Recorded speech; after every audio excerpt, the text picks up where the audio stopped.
Në Pallatin e Kulturës në Lezhë u shfaq dramatizimi i eposit shqiptar, një formë e re artistike për të prezantuar lahutën e malësisë të Art Gjergj Fishtës. Përmes ndërthurjes së aktrimit, muzikës, kostumografisë tradicionale dhe skenografisë simbolike, krijuesit sollën në skenë një mënyrë ndryshe për ta përjetuar veprën madhore të poetit. Shfaqja me dramatizim dhe regji të Kol Kunorës u realizua me interpretimin e aktorëve Mark Hilaj, Mario Paloka, Keslin Perdoda, Alessia Alcani dhe Gerald Ndreca. Ndërsa pretash Nilaj mjeshtri i madh për të sollit tingujt autentik të lahutës. Regjizori Kol Kunora u shpreh se ky koncept është vetëm fillimi i një cikli të ri prezantimesh të lahutës së malësisë.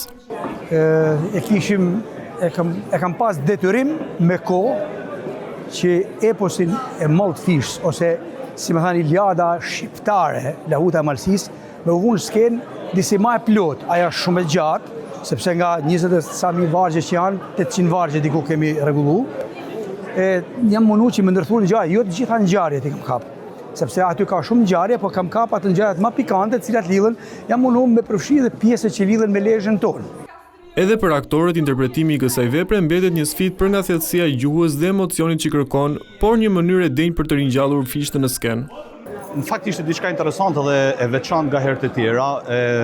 Gjatë kohës që unë kanë të bë provat me regjizorin ose që kam marrë përsipër këtë projekt, kam kuptuar edhe vetë se sa pak e njoh Fishtën, sepse ne kena dëgjuar ose lexuar gjëra për Ciptas, për Fishtën, ato nga më të famshmet, por kjo është me i hy me themel këngëve të tij. Realisht Fishta është një nga autorët që ka qenë në kohë i vështirë për të interpretuar nga të rinjt, por që me kalimin e kohës duke hyrë në tekst, është realisht ndjenja më e bukur që mund përjetojë një lexues. Sparit, unë mendoj se kjo mund të jetë hera e parë, ndoshta paktën për vitet e fundit, s'po thonë në momentet kur ka ardhur demokracia te ne, që është dramatizuar një vepër Fishtës, as më pak lahuta e malësisë. Nuk ditë kemi dëgjuar që ka qenë diçka më përpara, absolutisht që ka qenë peshë rënd për ne, sepse përpos pjesës së aktrimit, mbi ne ka qenë një figurë me peshë të lartë kombëtare si Gjergj Fishta.